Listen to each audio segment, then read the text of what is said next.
Today's conference will focus on the topic of esports and its impact on various aspects of well-being, including physical, mental, academic, social, and familial aspects.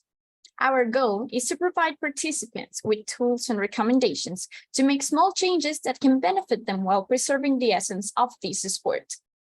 We will discuss advice and suggestions for leading a healthy life. Also, we will include strategies for balancing esports and academic pursuits like common injuries and their prevention. I will begin by presenting our incredible speakers for today. They are Carlos Ordóñez, who is an expert with well-being in esports. Carlos Ordóñez has more than 25 years of international experience working in the fields of student advising, well-being, intercultural communication, sexual violence prevention, and DEI. He is currently National AVP, Student Wellbeing at Tec de Monterrey, a multi-campus private educational institution located here in Mexico, serving over 90,000 students. Ordóñez is also the co-host of Cuida tu Mente, a podcast by Tech Sounds with listeners in more than 50 countries. He has trained over 2,000 staff members at Tec de Monterrey in the active bystander model called Testigo Activo, which has reached over 40,000 students nationwide. He is also a member of NASPA's Culture Respect Advisory Board. Ordóñez earned a master's degree in sciences, specializing in intercultural communication from Instituto y de Estudios Tecnológicos Superiores de Monterrey, a bachelor's degree in communication science from the same institution, and a certificate in the science of well-being by Yale University. Also, he has other certificates in topics such as compassion, integrity, diversity and inclusion, conscious leadership, privilege, and leadership, among others. Also, we will have Doctor of Chiropractic Ramón Flores Rocha. Dr. Ramón is a Doctor of Chiropractic from Northwestern College of Chiropractic in Minneapolis, Minnesota, USA, with a degree in Certified Chiropractic Sports Physician. He has 27 years of experience in the private practice and worked 11 years for the International Olympic Committee in the events including Sydney in the 2000 Olympics, Central American and Caribbean Games of El Salvador in 2002, Athens 2004 Olympics, Bolivarian Games in Colombia 2005, and the Pan American Games in Guadalajara 2011. Currently, Mr. James only owns 3 chiropractic and rehab clinics in the metro area of Monterrey. So now that we know who they are, we are ready to pass them the microphone and let them share everything they have prepared for today. Thank you everyone for assisting, and please rename yourselves again with your name and your university so that we can assign you later into breakout rooms. So thank you and welcome everyone. Hello everyone, nice meeting you all. And I'm really happy to be here. My name is Carlos Ordóñez. I'm going to be sharing here the computer with Dr. Ramón Flores. Hello. So we'll be just passing here the computer. And I'm very happy to be here. I know there's some people from the University of British Columbia, and I particularly mentioned that because I used to work there. I'm Mexican-Canadian, and I used to work at UBC Vancouver, so I have special appreciation there. My heart is also there, and I've been at Tec de Monterrey for almost 6 years now. They recruited me back, and they repatriated me 6 years ago from Vancouver, from UBC. So it's a pleasure to be here with all of you. So we have a lot of information, particularly me, I have a lot of information. So I'm gonna go fast with a lot of the information that I want to share. I strongly advise you to pay attention to the screen. I'm not gonna read everything that you'll see, but you'll be able to read it, to see some comments. And I'm gonna share basically some of the information that I found from a recent study that talks about stressors and coping strategies for video gamers, okay? And also about emotions from esports. So I'm gonna share with you the presentation and we'll cover the agenda really quickly. Okay, so let me just move. Okay, here. All right. So we're going to talk about some recommendations for a healthier life. You know, we need to identify the stressors and the coping strategies that you might be facing. And the idea is for you to recognize yourself in what I'm going to show you. And then we're going to talk about some emotions in esports. And then really quickly about combining academic responsibilities with esports and well-being. And quickly also some misconceptions and fake information surrounding esports. And then I'll pass it over to Ramón. He's going to cover the physical implications of practicing esports and common injuries in esports and their prevention. So without further ado, let's move on to some of the stressors that have been identified in this research. That is the paper that is in the bottom here as a reference in case you want to take a closer look. But let me see, and you can also raise your hands in the Zoom to see if you identify with any of these stressors. Some of the communication issues that you might have in your team, communication between you, your teammates, and the in-game leader. Anyone, maybe some communication issues?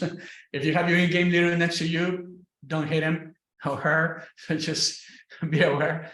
Outcomes of losing. Read this quote, please.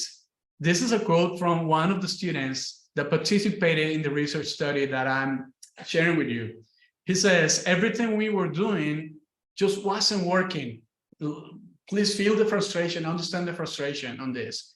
It's kind of hard to come back. We lost so many rounds in a row, rounds we shouldn't have been losing, just making awful mistakes. And we were just tilting. No one wanted to take control because no one had the confidence. It was just like a knock-on effect. It's like a knockout, So have you ever felt this way?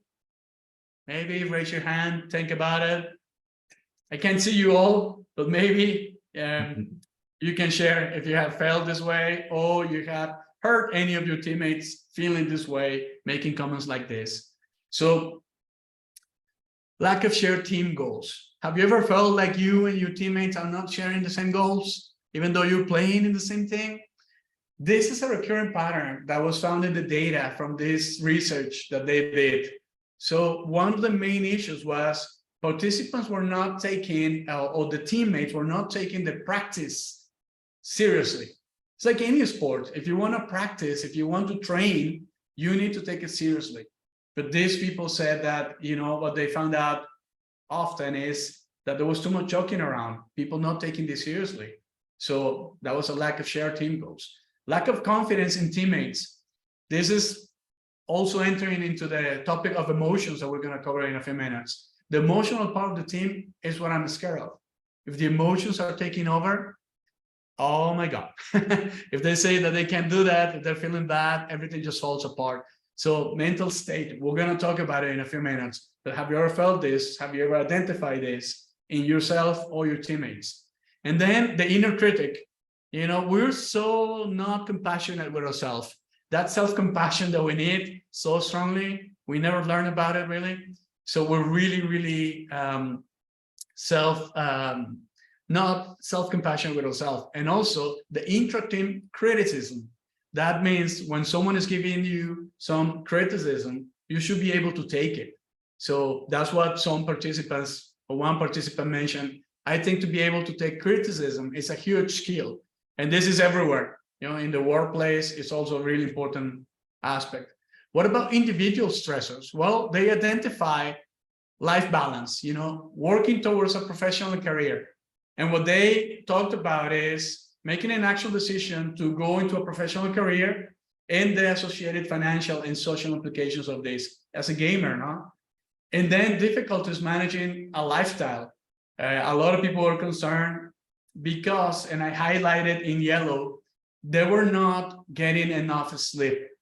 And this is huge. This is a problem that we are seeing in terms of well-being all over the world. We are not getting enough sleep. So people have difficulties managing their lifestyles, traveling to competitions, costly, they need time and they need money.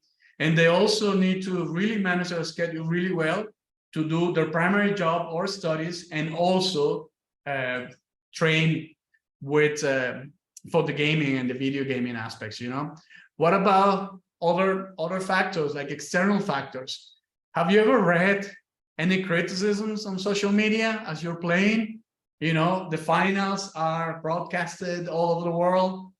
Millions of people are watching you. And then there's someone saying, hey, you should bring this person, or just take this person out of the team, you should do this, you should do that. They're also just participating in a way that are pushing you, and they're pushing you down, or a teammate. So this creates a lot of stress. Also, event issues. One of the participants highlighted the stress of dealing with the live audience, and I put it here in the middle because it's a huge stressor for some people. Just watching, reacting, and all that. For some people, could be really motivating, really encouraging, even some empowerment, and they feel like the energy of the room. But for other people, they don't feel that, and they feel other things. And we're going to talk about something specific that happens particularly to women in a few more slides. And then the logistics, participants identify a variety of stressors linked to the organization of these events, not being able to warm up properly. They say, hey, we have only 10 minutes before we go on stage, or we start the game, or we start the competition. We don't have time to warm up. We don't have to prepare. We don't have time to prepare, even mentally, which is really important, which is also what we're going to cover later. So those are the stressors. What are the coping mechanisms that we can use, or that you can use to, well, prevent this from getting the best of you? Well, there are some coping strategies called emotion-focused coping, approach coping, appraisal-focused coping, problem focus, and avoidance coping, okay? Some of the examples of the emotion-focused coping is take a break. Just stand up, take a break, go for a walk, readjust, maybe meditate. There is something called 1 minute meditation that you don't have to do a 30 minutes meditation. Just take a breath, start breathing, go outside. Maybe if you have a garden or little forest, in Japan, they have something called forest baths, because of the benefits of being surrounded by the green.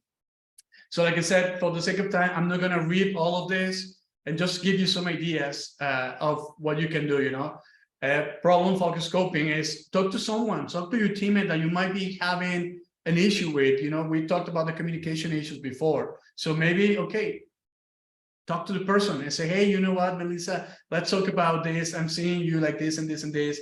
I see you feel the pressure. How can I help you? And also keep a positive communication with your teammates and with your IGL, okay? Avoidance coping is this covers the behaviors that we sometimes take when we remove from the problem. And this is also something psychological, and the cognitive distancing. This is important because we're going to talk about it quickly also in a few minutes. But one of the things that we're seeing now in professional esports is that they're having a full team that includes also a psychologist to support the team with the different aspects of their mental state, because it is so important. Why do I have this? Well, this research that I'm telling you about, that I'm sharing with you, was not only with male students. So some of the stressors that have been identified for male are not the same as female. Some of our articles identify stressors for female participants as being sexually harassed by the audience on social media, and like we talked about, live audience. So what is our role here as males and teammates? Well, we need to prevent that from happening. We need to take a stand. That model that Melissa mentioned that I trained so many people on this about is an active bystander model. So let's stand up and avoid and prevent this, and don't allow this from happening, because this is something that is happening with our female counterparts or female friends and teammates. So let's talk about emotions in esports. Well, some of the people here, maybe, I don't know if these guys, from Tech de Monterrey, maybe they're here in the audience, I don't know. But you can see the emotion, and there's so many great pictures about gamers and their emotions and their faces. So it definitely affects the emotion state, affects our performance. And Andrew Kovic mentions in 2016 in a study that he did that the mindset of a winning players and team sports suggests that up to 50% of the improvement in performance is linked to mental preparedness and a player's state of mind. So it is really important that we take this seriously and that we are prepared. We see this in every kind of sport or performance, even at work. Emotions play a huge role on ourselves. And a good way to balance this out is do not forget the physical aspects. Exercise. Elisa is here. She's a really good person for talking about this, exercises. She has a really good discipline on this, but physical activity in esports, it helps you. It will help you to get better, to get more oxygen in your brain, that will improve your mental health. Also, let's talk about quickly here, just to put it in there, nutrition, drinking water, okay, and exercising will affect all of those things, will affect your performance. So it is really important that you watch your sleep, sleep enough, watch out for your nutrition, drink enough water, exercise, and try to concentrate, because that will affect your performance. And also it will have a big influence on your mood and your emotions. So let me tell you, because this is so important, let me tell you about an app that you can download for free. If you go scan this app is called How We Feel. We're talking about how emotions impact our performance. And I'm sure you want to win. I'm sure you want to know how you're feeling, or maybe how one of your teammates is feeling. So this app, I use it, is great. It's an app developed by the Yale Center for Emotional Intelligence with Dr. Mark Brackett. We work with him. We've been working with the Yale Center for Emotional Intelligence for several years, particularly in our high schools. And it's really important for us to identify our emotions, to identify how we feel. So this app, we don't have time to cover it, but I strongly encourage you to download it. It is only available, I believe, for iPhones, no, it's not available for Android as far as I remember. But it's really great if you can use it to identify your feelings. How you feeling before the tournament, how you feeling the day of the tournament. If you're feeling any of the stresses that we talked about, maybe use the app and try to identify the feeling that you have, because you can also have some coping strategies in this app.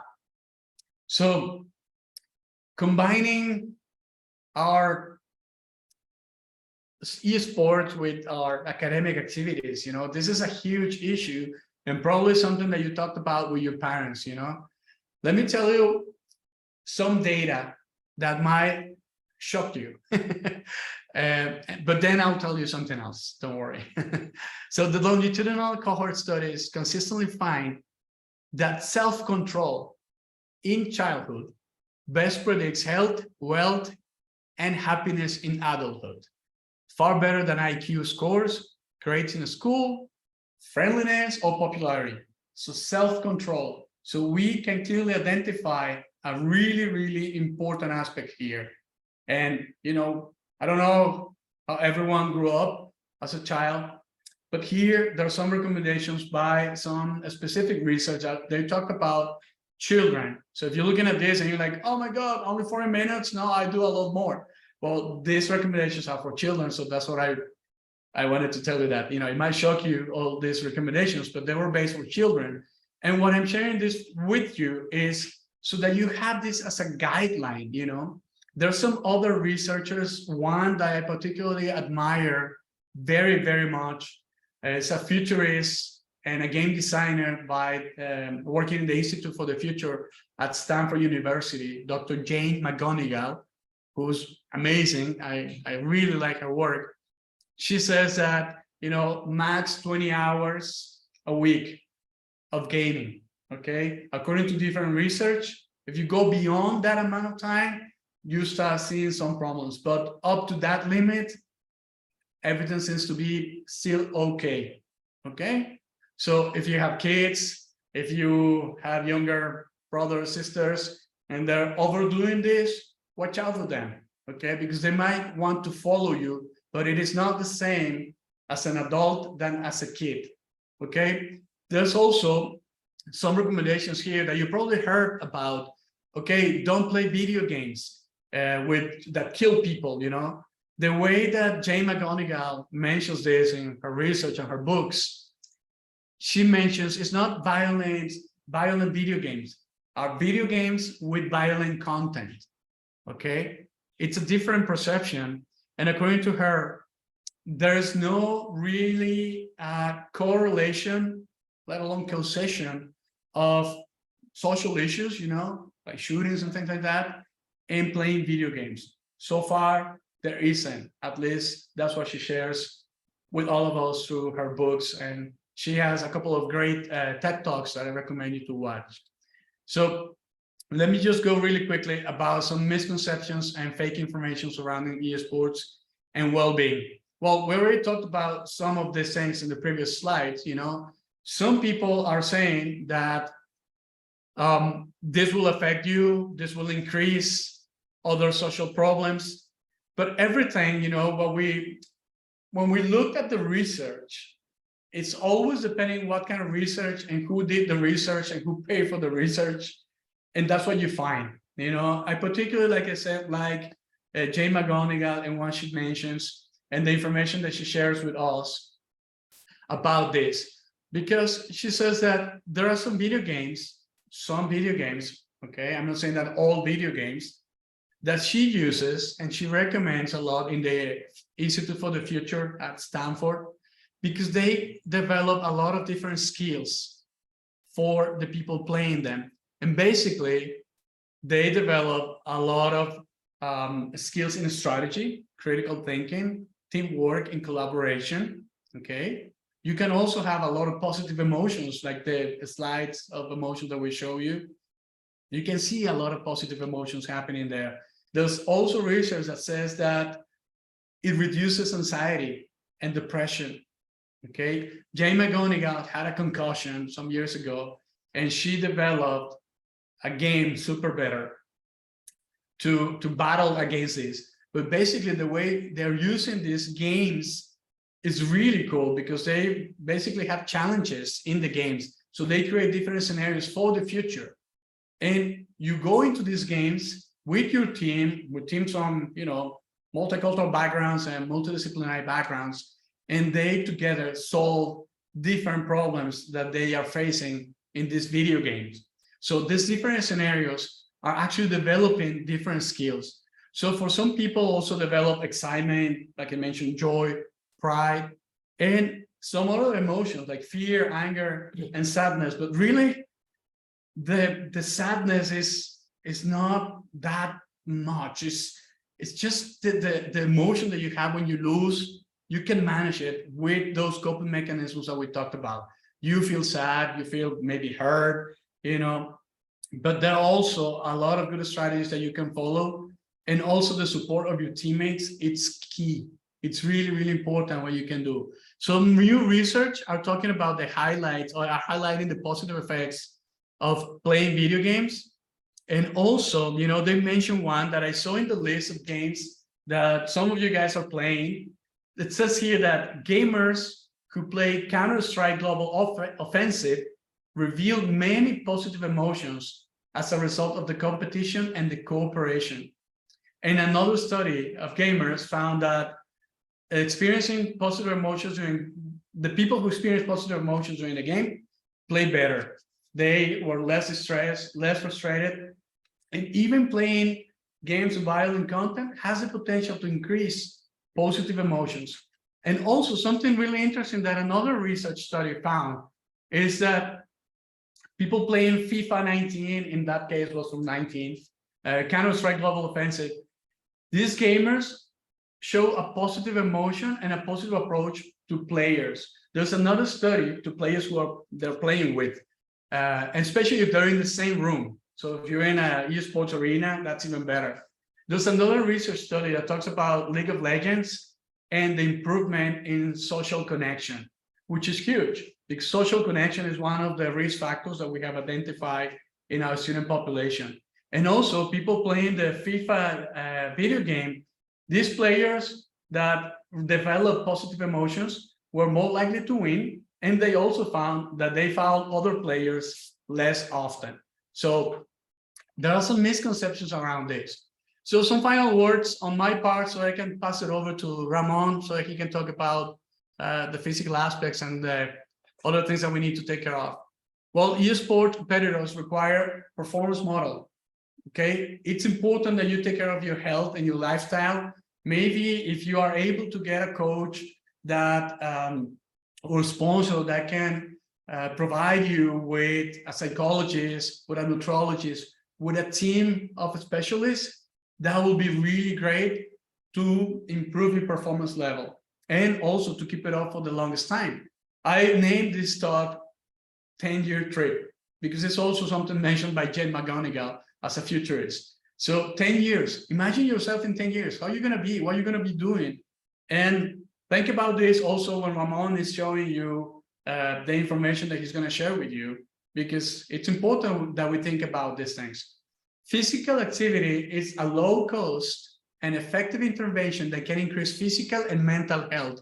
Please remember, it is okay to play video games, but it's also what researchers have told us is if you're using the video game playing as an excuse to avoid real life, watch out for that, okay? So you need to measure that and why you're doing it. Like Jay McGonigal mentions, it depends why you're playing and why you are playing these video games. Are you playing it to develop skills, or are you playing it to avoid any problems or any pains or any real things that is happening outside in the world that you don't want to face? Remember those coping mechanisms and avoiding coping mechanism? Well, it's something related to that. Disadvantages, talking about this, can help esports performance and extend the careers of players. So if you exercise, if you get enough sleep, if you eat properly, you will avoid injuries, diseases, and mental health issues. And also what you're going to see next with Ramón. It is important to highlight the benefits associated with physical activity. And the World Health Organization has talked about this. It's really well documented. As it is documented, some of the problems that you're going to see in the next part with Ramón. Future research, there are so many things that we still need to do in terms of research, okay? So we should look into the effect of physical activity on esports performance alongside health benefits. And also we need more research covering female gamers, female players, because we don't have enough. So there are some things that we need to focus on. I'm going to pass it over to Ramón for this next part. Hello, good morning for you.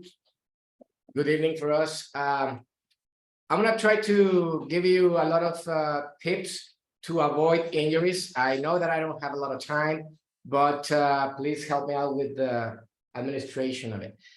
Thank you, Carlos, and well, welcome all, and thank you for having me here today. And I'm going to talk a little different things of what you already know or hear normally about the common lesions, tendinitis, carpal tunnel syndrome, stuff like that, that you probably synovitis, things that they are very common, they are true, they happen, but a lot of people talk about them. I'm going to talk a little bit something different.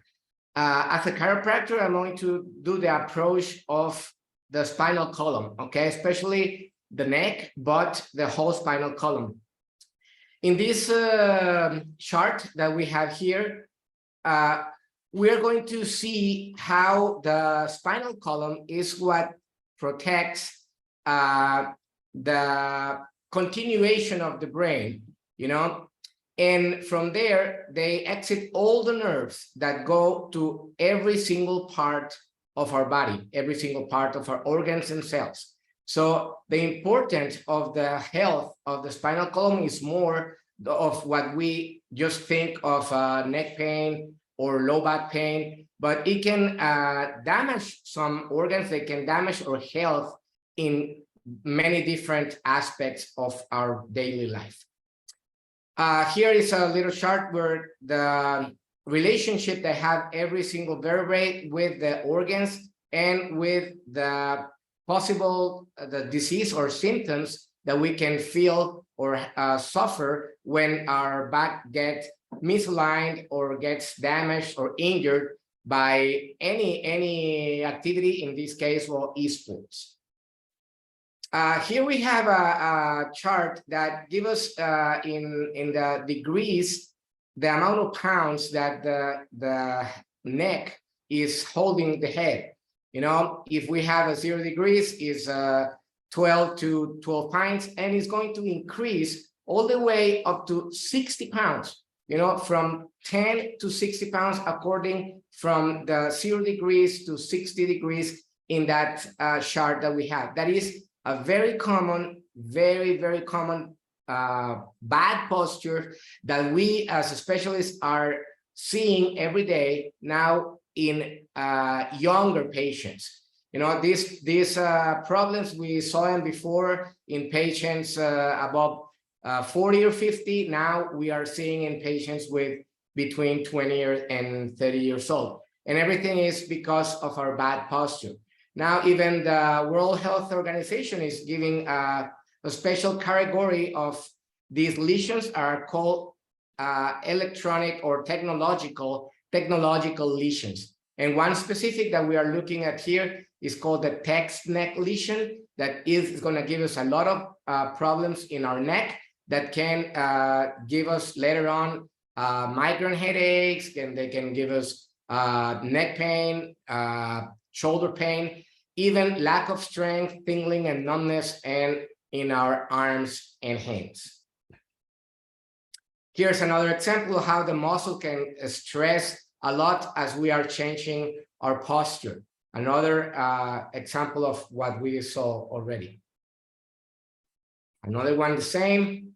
And also our low back suffers a lot when we are not sitting properly.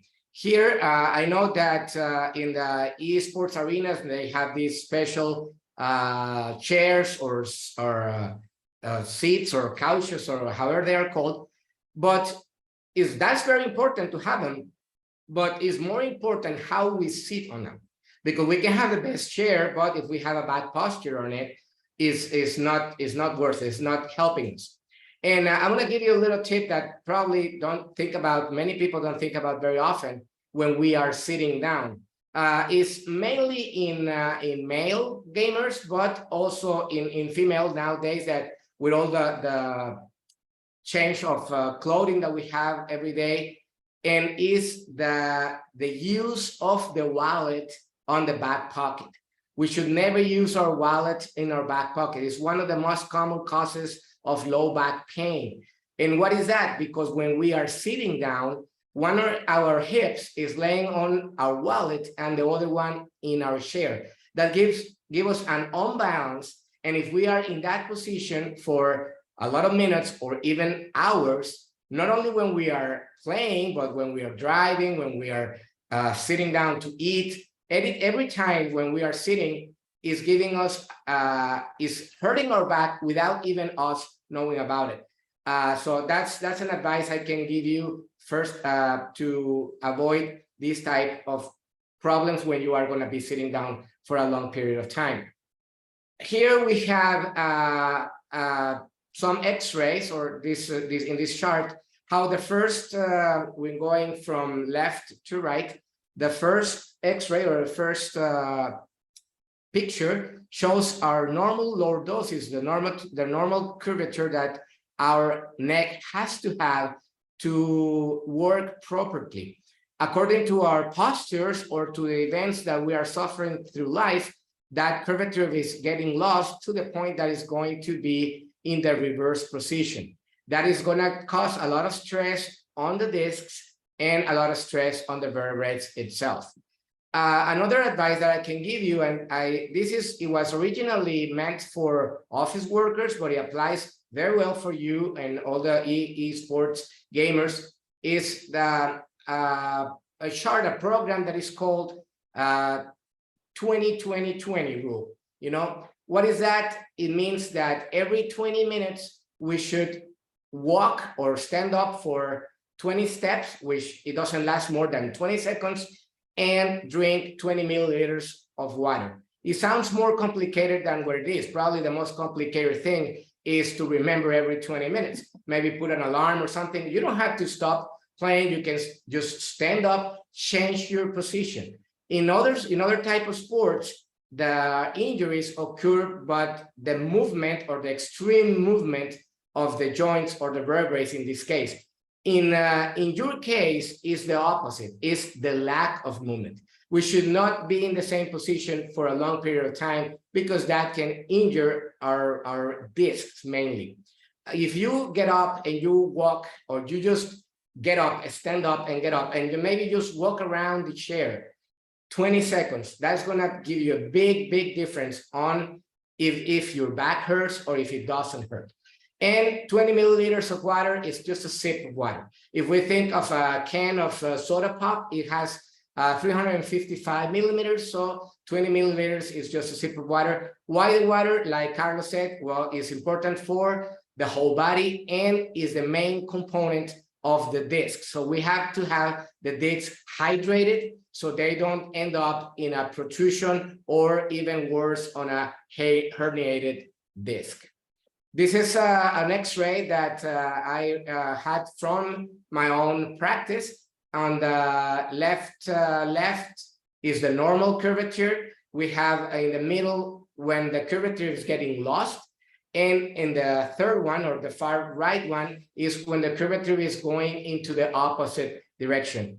That's what we're seeing right now in a lot of patients, young patients, and it's giving a lot of problems. And like Carlos said, and this program that you have to a 10-year program, imagine how it's going to be your health. Imagine how it's going to be your back or your neck in the next 10 years or even farther if we don't take care of our posture and how we enjoy life as gaming or any other activity that we like to do. Is we don't have to compromise our health or our postures by doing what we enjoy to do.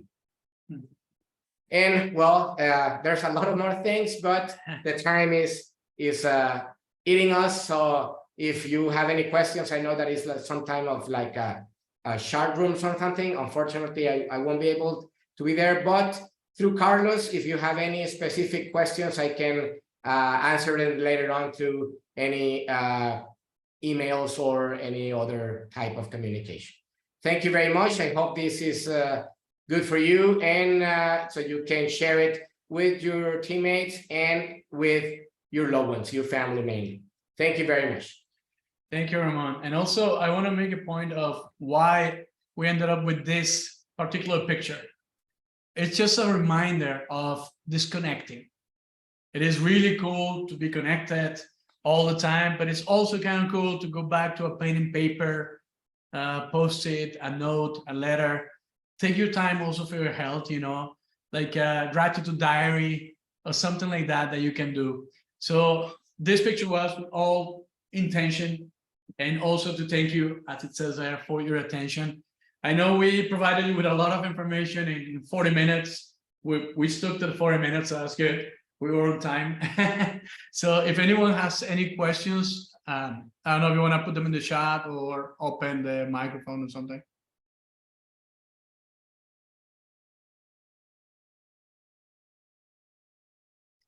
Great tip 2020. I have a question. Yes. For example, for people, I mean, when I'm playing for a long time, for example, my eyes start hurting. So do you have any kind of advice of how can you prevent that from happening? Well, the filters on the screens, and also wear some protection glasses with a yellow shield. And also, and mainly and most important, is the time that we spend in front of the screen. Because nowadays, it's not only the time that we spend playing, but it's the time that we spend also working. It's not my specific case, but because I work with patients, but most of the jobs right now imply a computer, a cell phone. So it's all the time being behind a screen. So yes, administrate the time, and yes, get some eye protection, because that's another issue that we don't talk a lot because it was a lot of time, but there's a lot of more people wearing glasses to a younger age because of the exposed to the light of the screens. Are there simple stretches we should be doing? Well, yes, just bend your head, try to put your ear to your shoulder, to the other side, say yes and say no. You know, those are like the most simple. You can also rotate your head. You know, very important is that you should not have any discomfort or pain when you are doing these stretches. If you do, it's because you probably already have some type of lesion, and my recommendation is to visit a specialist. And then there's another question here from Carlos, mi tocayo from Chile. I'm going to be in Chile, by the way, on July 24th at the Pontificia. He's asking, what can we do when we feel like our posture is already wrong? Well, find Ramón. Come to Mexico. Well, it will be my pleasure to see you, but we have colleagues all over the world, and just to make sure you find a certified chiropractor. Yeah. In many other parts of the world, maybe they don't have that problem, but in Mexico and Latin America, we have a lot of problem with people that are call themselves chiropractors, but are bone setters with no study, with no preparation. Just if you are looking for some help, just make sure that it's a certified specialist that you're seeing. I think there's another question here. Ricardo is raising his hand. Oh, okay, Ricardo. Okay, go ahead. Yeah, hi. I have a question about the eyes also. It's about, is it good or bad to play with the lights off or the other way around with the lights on? It's better to have the lights on because the contrast to the retina or to the eyes is less than if we are in the dark with a bright screen in front of us that damage more our eyes. And that applies also to the TV. I know that when we go to the movies or the movie theater, that if we are in a dark atmosphere, we have a better experience because of the contrast of the brightness. Although that if in the movies, one movie, whatever, it's not that bad. But if we are working or if we are playing, it's better to do it with the lights on because the contrast is a little bit less and the damage to the eyes is less also. Okay, how much does it take to damage the eyes? Because I have played like with the lights off all my life. So maybe my eyes are already burned out. I don't know. Well, I'm not an ophthalmologist, but I don't know if it will be a damage that it cannot be recovered. But my advice is go to an eye specialist and explain your concern and follow their advice. Okay, thanks. Question in the chat, and there's Veronica also with her hand raised. If you want, go ahead, Veronica. Hi, thank you. I just wanted to know, whenever I'm playing for a few hours, I start feeling my hands like they are tingling or maybe like numbness. Could that be related to any back problems? Especially, yes, Veronica, especially to a neck problem. From the neck and the upper back area, they exit all the nerves that go through our shoulders, arms, hands, and even to the tip of the fingers. One of the symptoms of a pinched nerve is especially tingling and numbness, besides pain, cramps, and lack of strength. So if you are experiencing that, it's because most likely you already have some type of injury in your neck that is damaging or is involving the nerves of the brachial plexus is called. Yes, my advice is check with a chiropractor, check with a specialist, have some x-rays taken of your neck. Hopefully you're not like one of the pictures that we show, and get treatment for it, because that by itself is not gonna go away. On the contrary, it can get worse. And also, if any of you are in Monterrey, well, Ramón is here in Monterrey, so you can also go to his office and go see him. You can contact us. I don't know, the organizer, Melissa, David, can probably contact us, and I can provide you with the information to contact Ramón. There's another question here. What suggestions or opinions do you have for chairs, like the race car gaming chairs versus regular office chair? Well, the most ergonomic chairs will give us a better support to our back. Although I told when my patients ask me, doctor, what is the best chair? Well, the best chair is the chair that allows you to be more comfortable, because we are all different. We all have different heights, different weight, different length of the legs. So my advice is go around and sit in different chairs, and trust me, your back is going to tell you, thank you, this one is the one. All right. I don't know how we're doing on time, but Thank you. Yes, I'll be in Chile at the Pontificia Universidad Católica de Chile. Sorry if you're from another university, but they invited me there, so I'm going there. I'm going to Colombia, David, also on Saturday, and then the following week to Chile. So I'll be probably seeing you guys, I don't know. And thank you very much. And I know you have now the breakout rooms, right, Melissa? Yes, well, thank you very much, first of all. And everyone else, thank you very much for getting us your questions. And well, and as we come to the end of this conference, please let us take a moment to reflect on the valuable insights that we've gained today. The discussion on esports and well-being has shed the light on the importance of considering not only the physical and mental aspects, but also the academic, social, and familial dimensions of our lives. It is quite crucial to find a balance between our passions for esports and also our responsibilities in other areas. So remember that by making small changes, we can have a significant impact on our overall well-being. By prioritizing our healthy lifestyles, combining our love for esports and also academic pursuits, and also taking preventive measures against common injuries, and well, with that, we can enhance our overall quality of life. Thank you very much for your participation and willingness to explore the intersection of esports and well-being.